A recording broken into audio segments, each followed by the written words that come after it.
Greetings and welcome to Careful Conversations at the Kitchen Table. My name is Jane Barton. I'm the Caregiving Ambassador for AARP, the sponsor of this program. And I certainly thank you for dropping by today to chat about the journey of caregiving from the inside out. Today I want to talk to you about a very important subject, and that is attitude. I think attitude is everything as we age. Now, very much like you, I've encountered people over the course of my lifetime who have had a lot of challenges in life.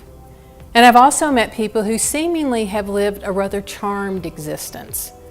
But regardless of whether your path is smooth or bumpy, how we understand our lives, how we appreciate our lives, is predicated on our attitude, the perspective, our world view of the existence that we have. And so it's important to recognize, how does our attitude inform that window on the world? Now, I have a fabulous friend. She's in her 80s now, and she has taught me all about the power of positivity.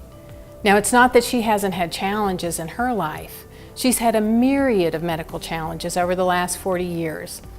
And we often chat at her kitchen table, and I ask her, how do you do this? How do you keep a positive attitude almost every day? And she said, there's always something to be learned. There's always something to contribute. But she said it's a choice. She chooses to be positive.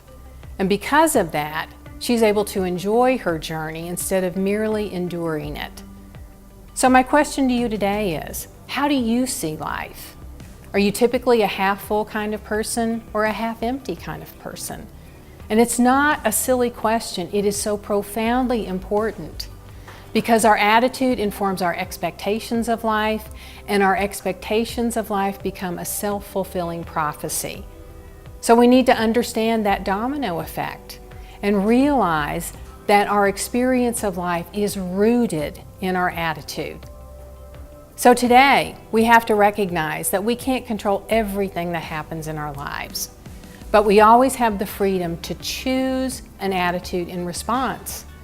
And that attitude will determine whether, just like my friend, we merely endure the journey or we enjoy the journey. So consider this. How do you choose to see life? And consider the fact that life is going to live up to or potentially down to your expectations. So consider your answer carefully.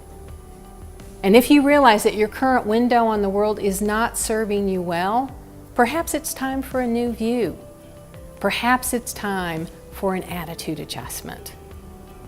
So I greatly appreciate you swinging by the kitchen table today and chatting about some important topics related to caregiving. And I look forward to the ongoing conversation. Until then, I wish you and yours many blessings over the course of your journey.